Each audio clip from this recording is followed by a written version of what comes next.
मैं अजय सिंह, सहायक अध्यापक गणित, श्री विश्वनाथ इंटर कॉलेज कलान सुल्तानपुर। प्यारे बच्चों, मैं आज आपको कक्षा 7 गणित इकाई 1 परिमेय संख्या के बारे में अध्ययन कराने चल रहा हूँ। सबसे पहले आप जानिए कि परिमेय संख्या क्या है, इसकी परिभाषा देखिए।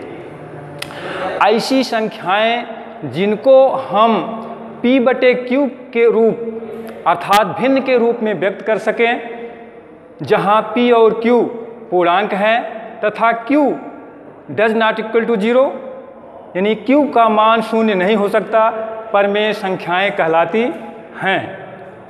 जैसे 1/2, 3/4, 2/5, 0/3 आदि।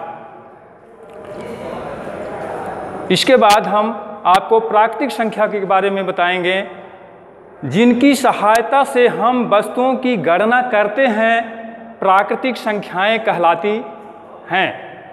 जैसे 1, 2, 3 ... इसके बाद हम आपको पूर्ण संख्या के बारे में बताएंगे। जब हम प्राकृतिक संख्याओं में शून्य को शामिल कर लेते हैं तो हमें पूर्ण संख्याएं प्राप्त होती हैं। जैसे 0, 1, 2, 3 ... देखिए बच्चों, प्राकृतिक संख्या हो गई और पूर्ण संख्या हो गई। प्राकृतिक संख्या में सबसे छोटी प्राकृतिक संख्या यदि पूछा जाता है तो आप 1 बताएंगे, और सबसे बड़ी प्राकृतिक संख्या पूछा जाए तो आप अनंत बताएंगे, क्योंकि संख्याएं अनंत तक होती हैं। इस प्रकार से पूर्ण संख्या में सबसे छोटी पूर्ण संख्या यदि पूछी जाए तो आप जो है 0 को बताएंगे, और सबसे बड़ी पूर्ण संख्या पूछी जाए तो आप अनंत बताएंगे, क्योंकि संख्याएं अनंत तक होती हैं।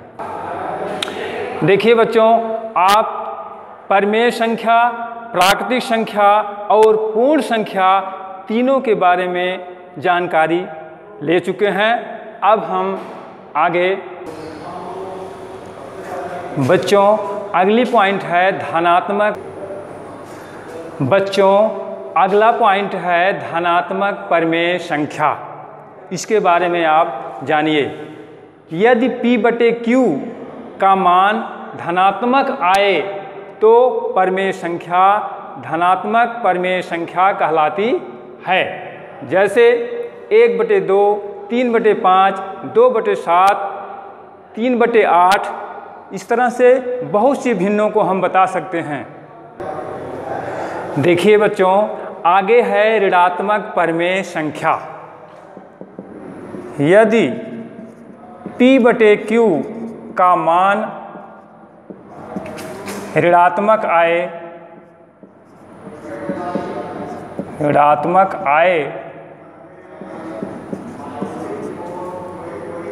तो परिमेय संख्या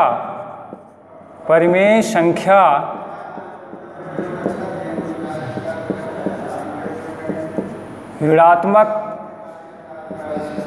कहलाती है। जैसे कोई भी भिन्न आप ऋण लगा के लिख दीजिए। जैसे ऋण 1/2 है, ऋण 3/4 है, 2/5 है, ऋण 1/7 है। ये सब ऋणात्मक परिमेय संख्याएं हैं।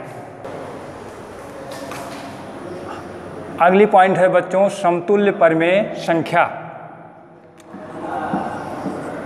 ऐसी भिन्नें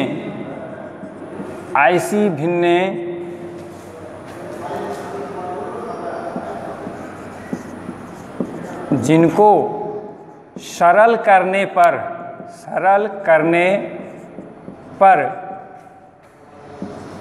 प्रत्येक भिन्न का मान समान आए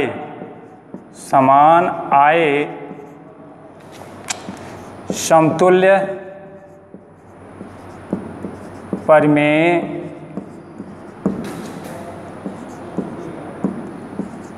संख्याएं कहलाती हैं। जैसे 3/5 की समतुल्य परिमेय संख्या बराबर 6/10 बराबर 9/15 बराबर 12/20।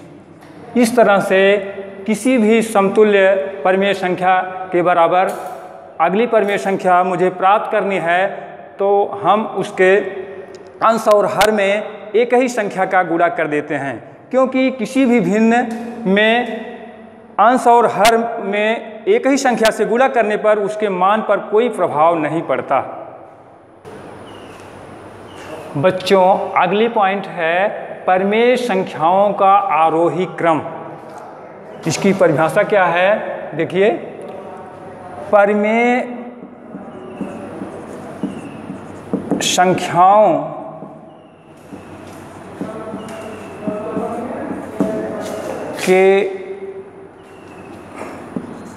के बढ़ते हुए क्रम को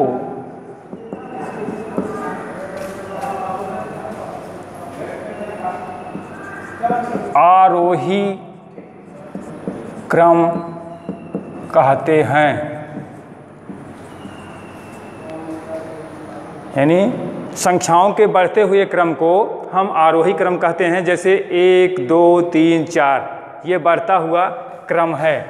1 2 3 4 डॉट डॉट डॉट बढ़ता हुआ क्रम है, इसको हम आरोही क्रम कहते हैं। परिमेय संख्याओं के बढ़ते हुए क्रम को जैसे मान लीजिए है 1/2 है, 3/4 है, 2/5 है।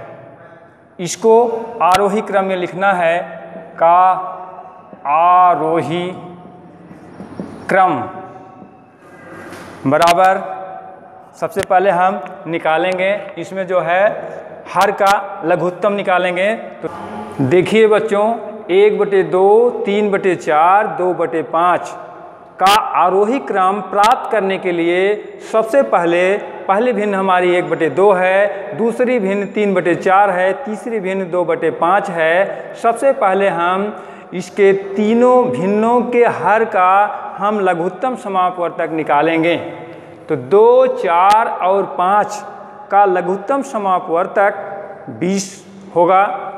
इसके बाद हम करते क्या हैं, यहाँ 20 में प्रत्येक हर से भाग देंगे, जो बार आएगा उसका अंश में गुणा करके रखते हैं। तो 20 में जब हम 2 का भाग देंगे तो 10 बार जाएगा, 10 का गुणा 1 में करेंगे, 10 × 10 होगा। फिर 20 में 4 का भाग देंगे तो 5 बार जाएगा, 5 का उसके अंश में गुणा करेंगे तो 15/20 हो गया। फिर 5 का भाग 20 में देंगे, 4 बार जाएगा, तो 2 × 4 करेंगे तो यहाँ 8 होगा, 8/20 हो गया ये। अब देखिए, हमको आरोही क्रम लिखना है 1/2, 3/4, 2/5 का आरोही क्रम। आरोही क्रम का मतलब बढ़ता हुआ क्रम। तो सबसे पहले बढ़ते हुए क्रम में जैसे 1 2 3 रखते हैं, सबसे पहले छोटी संख्या लिखते हैं। तो इसमें सबसे छोटी भिन्न हमारी है 8/20। किसका आया है? यह 2/5 का आया है, 3/4 का यह आया है और 1/2 का यह आया है। ठीक है, तो सबसे छोटी भिन्न हमारी कौन सी है? 2/5। इसके बाद फिर छोटी भिन्न कौन सी है हमारी? 10/20 वाला कितना आया है? 1/2। यहाँ क्या लिखेंगे? 1/2। फिर जो है उससे बड़ी जो है कितना है? 3/4। ये हो गया आरोही क्रम।